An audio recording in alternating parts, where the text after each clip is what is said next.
এটা কে? ও মা গো, এত কুৎসিত দেখতে, এটা কে? মা গো মা, সর্বনাশী কাণ্ড গো, এটা তো মনে হচ্ছে আমি গো।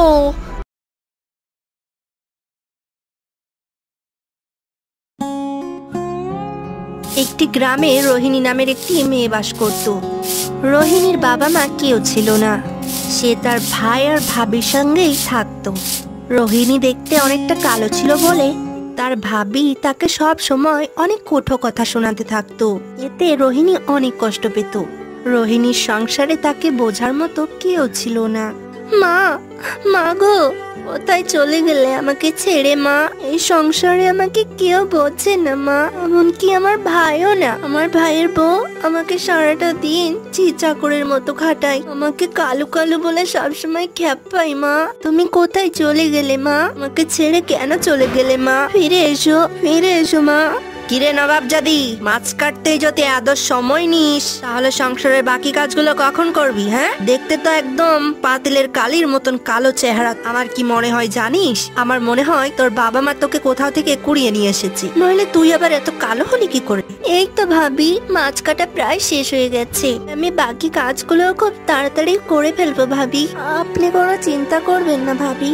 এই কালি, তুই আমাকে নিশ্চিন্ত হতে বলছিস? তুই তো আমাকে হাজারটার ওপর চিন্তায় ফেলে রেখেছিস। তাড়াতাড়ি দেখে দেখে কাজগুলো কর রে মুখপুরি, তাহলে কিন্তু তোর মৃত্যু আমার হাতেই লেখা আছে। হ্যাঁ, বলে রাখলুম।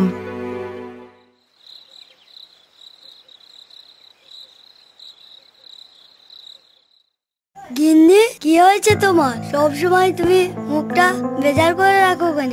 তোমার এরকম চেহারা দেখলে একদম ভালো লাগে না গো আমার। গিন্নি, কি হয়েছে তোমার?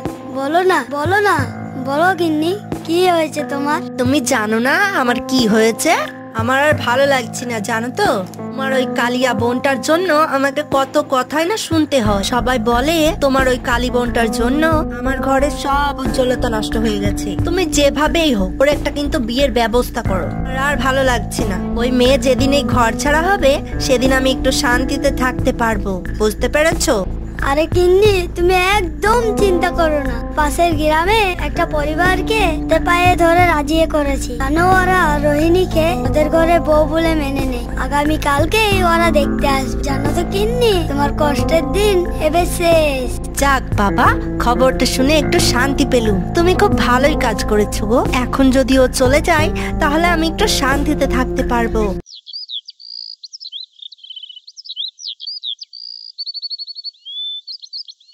আজ রোহিণীকে পাত্রপক্ষ দেখতে আসবে, সেই কারণে রোহিণী একটি লাল টুকটুকে শাড়ি পরে বড্ড সেজেছে।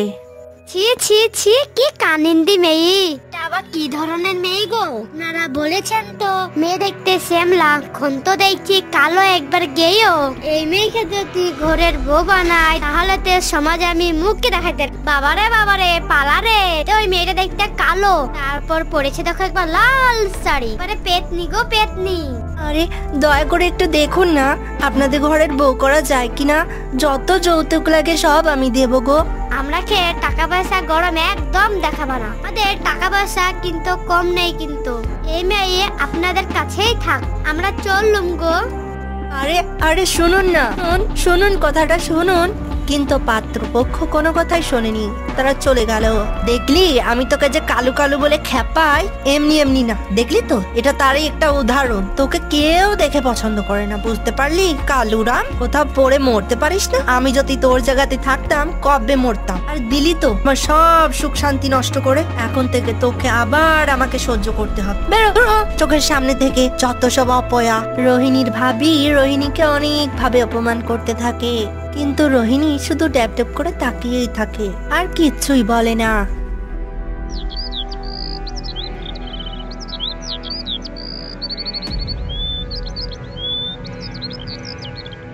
মা, বাবা, জন্মের সময় আমাকে কেন মেরে ফেললে না? যদি তোমরা আমাকে জন্মের সময় মেরে ফেলতে তাহলে এখন আমাকে আর অপদস্থ হতে হতো না। এই পৃথিবীর যত মানুষ সবাই শুধু ওপরের চেহারাটাই দেখতে চায়, তাদের মন কেমন তা কেউ দেখে না। এই সমাজে যার যত চেহারা তাকে তত সম্মান মর্যাদা, আর যার চেহারা নেই তার কিছুই নেই। মা, বাবা, শুধু একমাত্র তোমরাই আমাকে ভালোবাসতে। তোমরা চলে যাওয়ার পর কেউ আমাকে কোনো দিন ভালোবাসেনি। তোমরা যেখানে আছো আমাকেও সেখানে নিয়ে যাও মা। হ্যাঁ, আমার আর ভালো লাগছে না মা, আমাকে নিয়ে যাও এখান থেকে মা। বাবা, যার সহ্য হচ্ছে না এই কষ্ট। আমার জন্য ভাই ভাবিকে কত অপমান হতে হয়, আর আমাকে কেউ বিয়ে করতে চায় না। আমি চাই ভাই আর ভাবি যেন একটু শান্তিতে থাকুক, একটু ভালো মতো ওরা বাঁচতে পারে।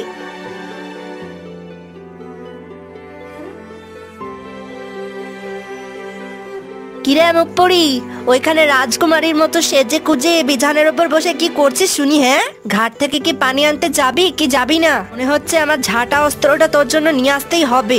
এ উপর আল্লাহ, এই মুখপুরিটাকে আর কতদিন সহ্য করবো এভাবে? জানি না এই মুখপুরির হাত থেকে রেহাই কবে পাবো। আরে মেয়েতে দেখছি দিন দিন আমার মাথাটা খেয়ে ফেলছে, দিন দিন আমার চিন্তা বাড়াচ্ছি, শুধু চিন্তা বাড়াই যাচ্ছে। এই তো ভাবি, আমি এখনই যাচ্ছিলাম। আসলে শরীরটা একটু খারাপ লাগছিল তো তাই এখানে বসেছিলাম। ভাবি থেকে পানি আনতে আমার বেশিক্ষণ সময় লাগবে না ভাবি। কি তোর আবার শরীর? হাসালি রে হাসালি, তোর কালো রঙের জন্য তো তোর শরীরই দেখা যায় না, আর তোর শরীর খারাপ করে? শরীর তো খারাপ করে আমার মতন সুন্দরী মেয়েদের। তোর মতন কালুরাম দে নাকি রে বাবা? আর তোর মতন কালুরা যদি শরীর খারাপ করে তাহলে তো মেয়েদেরকে অপমান করা হবে রে। যা যা, ঘাট থেকে পানিটা নিয়ে এসে আমার রুমে চলে আসবি, ঠিক আছে? আমার পাটা না অনেক ব্যথা করছে, তুই এসে একটু টিপে দিস বরং।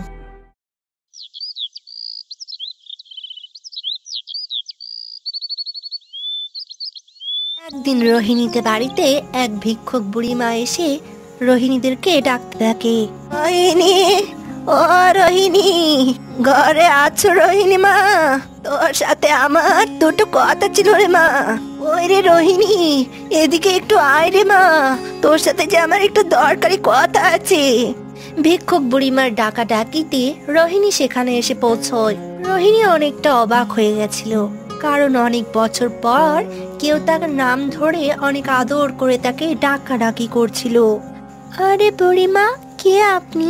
আপনি আমার নাম জানলেন কি করে? আরে বুড়িমা, তোমাকে তো এই গ্রামে আমি কখনোই দেখিনি। তোমার বাড়ি কোন গ্রামে গো বুড়িমা? আমাকে তুই চিনতে পারবি না রে রোহিণী। ওই যখন অনেক ছোট ছিলি তখন তোর মায়ের সাথে আমার অনেক ভালো সম্পর্ক ছিল, বুঝলি? তোর মা তোর বাবা খুবই ভালো মানুষ ছিল রে, আমাকে খুবই ভালোবাসতো। তোর বাবা খুবই ভালো মানুষ ছিল, খুবই। শোন রে রোহিণী, তোর জন্য আমি এখন জিনিস নিয়ে এসেছি। এই ধর, এই গোলাপটা। এক সাধু বাবা আমাকে এই ফুলটা দিয়েছিল রে মা। আমি হচ্ছে বুড়ো মানুষ, আমি আশীর্বাদ নিয়ে কি করবো বল? 2 দিন পর হয়তো মরে যাব। হঠাৎ তোর মায়ের কথা মনে পড়লো জানিস, ভাবলাম তখন বেচারি আমাকে কতই না সাহায্য করেছিল তখন, তাই ভাবলাম আমি তোকে ফুলটা দিয়ে দিই জানিস, আর তোর খোঁজটাও নিয়ে আসি যে তুই কেমন আছিস। তোমাকে অনেক ধন্যবাদ বুড়িমা। আসলে মা বাবার মৃত্যুর পর থেকে আমার খোঁজ খবর কেউ তেমন একটা নেয়নি। তুমি আমার খোঁজ নিয়েছো এবং তুমি আমাকে আশীর্বাদের ফুল দিয়েছো। আসলে বুড়িমা, আজকে আমি অনেক খুশি। সন্ধ্যা রোহিণী, রাতে ঘুমাবার সময় এই ফুলটা তোর বালিশের পাশে রেখে ঘুমাবি, বুঝেছিস? উপরওয়ালা তোর মঙ্গল করবে। আজকে মনে হলো যেন আমার মা এসে আমার খোঁজ খবর নিচ্ছে। বছরের পর বছর যে কষ্ট আমার বুকের ওপর চাপা ছিল, সে কষ্ট একবারেই দূর হয়ে গেল। তুই তাহলে থাক রে রোহিণী মা, তাহলে আমি আসি রে। রোহিণীকে বিদায় জানিয়ে বুড়িমা চলে গেল। বুড়িমার কথা মতো মাথার পাশে ফুলটা রেখে দিলাম। জানি না বুড়িমা কেন আমাকে মাথার পাশে ফুলটা রাখতে বললো। তাহলে এটা যদি সাধু বাবার আশীর্বাদ হয়ে থাকে তাহলে হয়তো এটাই নিয়ম। কেন জানি না এরকম মনে হলো। বুড়িমায়ের সাথে কথা বলতে গিয়ে একদম যেন আমার মায়ের সাথে কথা বলছিলাম। আমার যে কেউ খোঁজ খবর নেয়নি এতদিন, তো বুড়িমা আমার খোঁজ খবর নিয়েছে, এতে আমি অনেক খুশি। শরীরটা অনেক ক্লান্ত লাগছি, চাই এখন ঘুমিয়ে পড়ি। বুড়িমার দেওয়া গোলাপ ফুলটা রোহিণী তার মাথার পাশে রেখে ঘুমিয়ে পড়ে।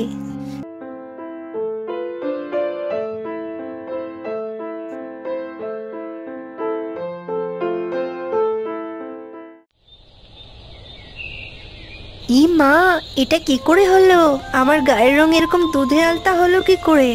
আমি এরকম সুন্দরী কি করে হয়ে গেলাম? আমি নিশ্চিত ভাবে বলতে পারি ওই বুড়িমা কোনো সাধারণ বুড়িমা নয়। উনি হয়তো কোনো সাধু বাবা বুড়িমার রূপ নিয়ে এসেছিলেন। মা, বাবা, দেখো তোমাদের মেয়ে কত সুন্দরী হয়ে গেছে। এখন থেকে তোমার মেয়েকে আর কেউ কালী বলতে পারবে না গো। আমি আজকে অনেক খুশি মা, বাবা, অনেক খুশি। খুশিতে যেন পাগল হয়ে যাচ্ছি। খুশিতে আমার নাচতে ইচ্ছে করছে। আমার ভাবিকেও আর কেউ কিছু বলবে না, আর ভাইকেও না। ভাই বলবে তোমাদের ঘরের মেয়ে কত সুন্দরী। ইয়ে মা, এটা কে? কে তুমি? ওই কালী আর রোহিণী কোথায় গেল গো? কে তুমি? আর তোমার বাড়ি কোথায়? তুমি এখানে কি করছো? তুমি কত সুন্দর, তোমার মতন এত সুন্দরী মেয়ে তো আমি একটাও দেখিনি গো। বলো না, আর রোহিণী কোথায়? তুমি কোথা থেকে আসলে গো? আরে ভাবি, আমাকে চিনতে পারছো না? আমি তো আপনাদের রোহিণী। ওপরওয়ালার আশীর্বাদে আমি এরকম সুন্দরী হয়ে গেছি। এখন থেকে তোমাদেরকে আর কোনো কথা শুনতে হবে না। কি কি কি? তুই তুই রোহিণী? এটা কি করে সম্ভব? এটা তো অসম্ভব। এর পিছনে তো নিশ্চয় একটা কারণ রয়েছে। বল আমাকে, বল, কি করে এত সুন্দর হলি? বল, তাড়াতাড়ি বল আমাকে, তুই এরকম হলি কি করে? কেন ভাবি, আমার সুন্দরী হওয়া থেকে তোমার ভালো লাগছে না? তোমাদেরকে কেউ আর আমাকে নিয়ে কেউ কিচ্ছু বলতে পারবে না। তুমি কি খুশি নও ভাবি? তুই নিচে নেমে আয়, আমি তোকে ভালো করে দেখতে চাই। তুই এত সুন্দরী হয়েছিস কি করে? আমাকে কিন্তু তাড়াতাড়ি বল তুই, নাহলে কিন্তু একটা গড়বড় করে ফেলবো আমি। ভাবি, আপনি এরকম পাগলামি করছেন কেন? আপনি তো যথেষ্ট সুন্দরী। সুন্দরী না ছাই, তুই তাড়াতাড়ি বল তো এটা কি করে হলো তোর? আমি কিন্তু আরো সুন্দরী হতে চাই। তুই বল বল আমাকে। আমি পৃথিবীর সব থেকে সুন্দরী হতে চাই, তোর থেকে 100 গুণ বেশি সুন্দরী হতে চাই। তাড়াতাড়ি বলবি তুই, নাকি তোকে আমি শেষ করে দেবো। তারপর রোহিণী তার ভাবিকে সবকিছু খুলে বলল, যে বুড়িমা তাকে কিভাবে গোলাপ ফুল দিল আর কিভাবে সেরকম সুন্দরী হয়ে গেল। রোহিণীর মুখে এরকম কথা শুনে তার ভাবি পাগলের মতো দৌড়াতে থাকলো। সে ভেবেছিল সেই বুড়িকে খুঁজে বের করে তার কাছে গোলাপ ফুল চাইবে। রোহিণীর ভাবি অনেক খোঁজাখুঁজির পর গ্রামের শেষের দিকে তাকিয়ে দেখে একটি গাছের নিচে সে বৃদ্ধা ঘুমিয়েছিল। এই বুড়ি, ওঠ ওঠ ওঠ বলছি, আমাকে তাড়াতাড়ি বল, ওই রোহিণীকে তুই কোন ফুল দিয়েছিস? ফুলটা কিন্তু আমারও চাই, বুঝলি? তাড়াতাড়ি উঠ বলছি, উঠ বুড়ি। রোহিণীর ভাবি চিল্লা চিল্লিতে বুড়ি উঠে পড়ে। এই তো বুড়িটার ঘুম ভেঙেছে। এই বুড়ি, তাড়াতাড়ি আমাকে গোলাপ ফুল দে, সুন্দরী হওয়ার গোলাপ ফুল। কে রে মেয়ে, তোর ব্যবহার এরকম কেন রে? আমার সাথে এরকম ভাবে কথা বলছিস কেন? মন থেকে দেওয়া জিনিস আর জোর করে নেওয়া জিনিস দুটোর মধ্যে কিন্তু অনেক পার্থক্য, জানিস? তোর ওই বাণী কথা তোর কাছে রাখ, বুঝতে পেরেছিস বুড়িয়া? তুই কি ওই ফুলটা আমাকে দিবি, না তোকে আমি গলা টিপে মেরে ফেলবো? এই না মেয়ে, ফুলটা ধর। আর শুনে রাখ, এত লোক ভালো নয় কিন্তু। তোকে কিন্তু আমি আবার বলছি, কিন্তু জোর করে নেওয়া জিনিস আর মন থেকে দেওয়া জিনিস দুটোর মধ্যে কিন্তু আকাশ পাতাল পার্থক্য আছে। চুপ কর বুড়ি, চুপ। দুদিন পরে মরে যাবি, তারপর আবার এত বড় বড় কথা শোনাচ্ছিস? আগামীকাল থেকে আমি এই পৃথিবীর একদম সর্বসুন্দরী হয়ে যাব।